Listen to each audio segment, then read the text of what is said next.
एक बार की बात है, एक आदमी रेगिस्तान से गुजरते वक्त कुछ बुदबुदा रहा था। कितनी बेकार जगह है ये, बिल्कुल भी हरियाली नहीं है और हो भी कैसे सकती है, यहाँ तो पानी का नामो निशान भी नहीं है।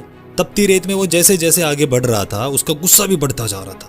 अंत में वो आसमान की तरफ देखकर झल्लाते हुए बोला, क्या भगवान, आप यहाँ पानी क्यों नहीं देते? अगर यहाँ पानी होता तो कोई भी यहाँ पेड़ पौधे उगा सकता था और तब ये जगह कितनी खूबसूरत बन जाती। ऐसा बोलकर वह आसमान की तरफ देखता रहा, मानो वो भगवान से उत्तर का इंतजार कर रहा हो। तभी एक चमत्कार होता है, नजर झुकाते ही उसके सामने कुआं नजर आता है। वो उस इलाके में बरसों से आ जा रहा था, पर आज तक उसे वहां कोई कुआं नहीं दिखा था। वो ताज्जुब में पड़ गया कि यार यहाँ कुआं कैसे? वो दौड़ के कुएं के पास गया। कुआं लबालब पानी से भरा था। उसने एक बार फिर आसमान की तरफ देखा और पानी के लिए धन्यवाद करने के बजाय बोला, पानी तो ठीक है, लेकिन इसे निकालने के लिए कोई उपाय भी तो होना चाहिए। उसका ऐसा कहना था कि उस कुएं के बगल में पड़ी रस्सी और बाल्टी दिख गई। एक बार फिर उसे अपनी आंखों पर यकीन नहीं हुआ। वह कुछ घबराहट के साथ आसमान की ओर देखकर बोला, लेकिन मैं ये पानी ढूंढूंगा कैसे?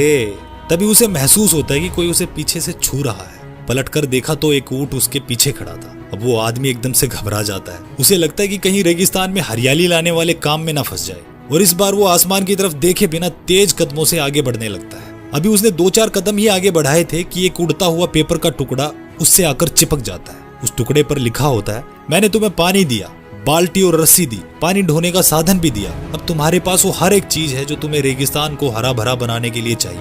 अब सब कुछ तुम्हारे हाथ में है। आदमी एक क्षण के लिए तो ठहरा, पर अगले ही पल वो आगे बढ़ गया और रेगिस्तान कभी हरा भरा नहीं बन पाया। दोस्तों, कई बार हम चीजों को अपने मन मुताबिक न होने पर दूसरों को दोष देते हैं। कभी हम सरकार को दोषी ठहराते हैं, कभी अपने बुजुर्गों को, कभी कंपनी को, तो कभी भगवान को। पर इस दोष देने के चक्कर में हम कई जरूरी चीजों को अनदेखा कर देते हैं। एक इंसान होने के नाते हमें वो शक्ति है कि हम अपने सभी सपनों को खुद साकार कर सकते हैं। शुरुआत में भले ही लगे कि ये संभव कैसे होगा, पर जिस तरह इस कहानी में उस इंसान को रेगिस्तान हरा भरा बनाने के लिए सारे साधन मिल जाते हैं, उसी तरह हमें भी कोशिश करने पर अपना लक्ष्य प्राप्त करने के लिए हर जरूरत की चीज मिल सकती है। पर समस्या ये है कि ज्यादातर लोग इन उपायों के होने पर भी उस आदमी की तरह शिकायतें करना जानते हैं, अपनी मेहनत से अपनी दुनिया बदलना नहीं। तो चलिए आज की इस कहानी से सीख लेते हुए शिकायत करना छोड़े और जिम्मेदारी लेकर अपनी दुनिया बदलना शुरू करें, क्योंकि सचमुच सब कुछ तुम्हारे हाथ में है। दोस्तों, ये कहानी आपको कैसी लगी कमेंट करके जरूर बताएं, और चैनल पे नए हैं तो चैनल को सब्सक्राइब जरूर कर ले। मैं मिलूंगा आपसे अगली वीडियो में। जय हिंद, जय भारत।